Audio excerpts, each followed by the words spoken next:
अस्सलाम वालेकुम ख़वातीन हज़रात, आप देख रहे हैं उर्दू पॉइंट और मैं हूं आपका मेज़बान डॉक्टर अब्दुल बासित। इस वक्त हम मौजूद हैं एम्पोरियम चौक, एक्सपो चौक लाहौर में, और आप देख सकते हैं, महसूस कर सकते हैं कि लाहौरी इस वक्त फ़िज़ा में एक तब्दीली महसूस कर रहे हैं, और वो है स्मोक का अंसर। इस वक्त सांस लेना मुश्किल हो रहा है, इस वक्त आप में आंखों में जलन हो रही है। मैं जब बाहर निकला हूं तो मुझे ज़ाती तौर पर यह तब्दीली महसूस हुई है।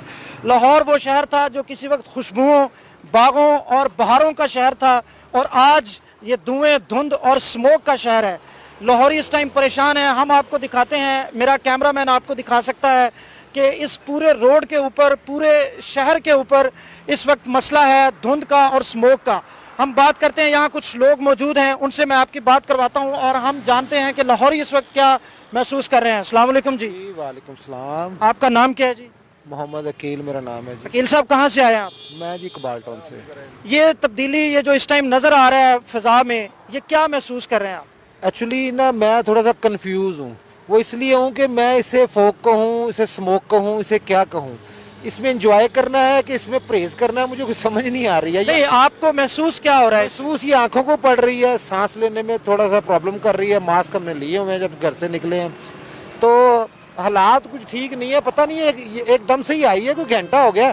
अभी आप मुल्तान रोड की तरफ देखें, वहाँ तो दिखाई कुछ नहीं दे रहा। यहाँ तो फिर भी वेदर कुछ साफ है। ज्यादा स्मोक जो है वो इकबाल टाउन की साइड पर है, हम लोग वहाँ से आए हैं। इस बारे में पहले किसी ने आपको बताया कोई कि ये ऐसा कोई भी सिलसिला नहीं है, इंफॉर्मेशन नहीं दी कि वेदर इस तरह का है, आपको ये तदाबीर जो है वो एहतियाती करनी चाहिए। आपने मास्क पहना है, इसका क्या फ़ायदा है? दिल को तसल्ली देनी है, और सेकेंडली जरा ये है कि सांस अच्छे तरीके से लिया जा सकता है, फिल्टर होके आ रहा है। जो मसला इन्होंने बताया इस टाइम हर बंदा महसूस कर रहा है, और वो है आंखों में जलन का। हमारे साथ एक मौजूद हैं, बाइक पे जा रहे थे, हम इनसे बात करते हैं और जानते हैं कि ये क्या महसूस कर रहे हैं। अस्सलाम वालेकुम जी। वालेकुम सलाम जी। आपका नाम? मेरा नाम जी जमील। जमील साहब, क्या करते हैं और कहाँ से आ रहे हैं इस वक्त? मैं जी जॉब करता हूँ, और मैं शाम को ऑफिस से आया था, तो थोड़ा इतना मसला नहीं था, तो बच्चों के बाल कटवाने थे। आपके साथ ये छोटे बच्चे हैं, इन्होंने भी मास्क पहना हुआ है। हाँ जी, बस क्या करें, जैसे ही बाहर निकला हूँ तो ऐसा लगा कि जो है ना सरवाइव नहीं कर पाएंगे। और जिस तरह ये मौसम यकदम चेंज हुआ है स्मोक की वजह से, जो है वो हमें तो कोई अंदाज़ा नहीं था। ख़ासतौर पे महकमे वालों को तो कुछ ना कुछ टीवी पे, रेडियो पे या किसी जगह और मीडिया पे ज़रूर बताना था कि आज इस तरह हालत हो जाएगी। सबसे पहले तो मैं दुकान पे गया हूँ, इन बच्चों के मास्क खरीदे हैं कि, और ख़ुद अपना भी ख़रीदा, घर वालों के भी ख़रीदे हैं, ताकि ये पहन के बाहर निकलें। जिस तरह मौसम बन गया है, जिस तरह ये, और दम घुट रहा है इसमें तो, और इस वजह से मैंने बच्चों को सबसे पहले पहनाए हैं, ताकि ये हिफाजत, इनकी हिफाजत बहुत ज़रूरी है। ख़ास तौर पे इनके अंदर उस तरह नहीं होती ताकत जो हम लोग बर्दाश्त कर सकते हैं। तो ये आप किस इलाके से आ रहे हैं? मैं जी इस वक्त आ रहा हूँ जौहर टाउन से आ रहा हूँ, ठीक है ना। उस तरफ क्या सूरत हाल है? वहाँ भी ये स्मोक का मसला है? हाँ जी बिल्कुल, फैसल टाउन, जौहर टाउन वाली साइड पे भी है, उस साइड पे, और ये मेरे ख्याल में पूरे लाहौर में ही जो है। आज भी मैंने देख रहा था कि ये चीज़ आने वाली है, लेकिन ये नहीं पता था कि आज ही आ जाएगी, इतनी जल्दी आ जाएगी। और ये तो हुकूमत को चाहिए कोई अमली इक़दाम करे इसको, जो है ना वो बड़े टाइमली, ताकि जो है इस आलूदगी से जो है ना वो किसी किस्म का नुकसान ना हो। जिस तरह ये बता रहे हैं कि लाहौर के हर इलाके में इस वक्त ये मसला है।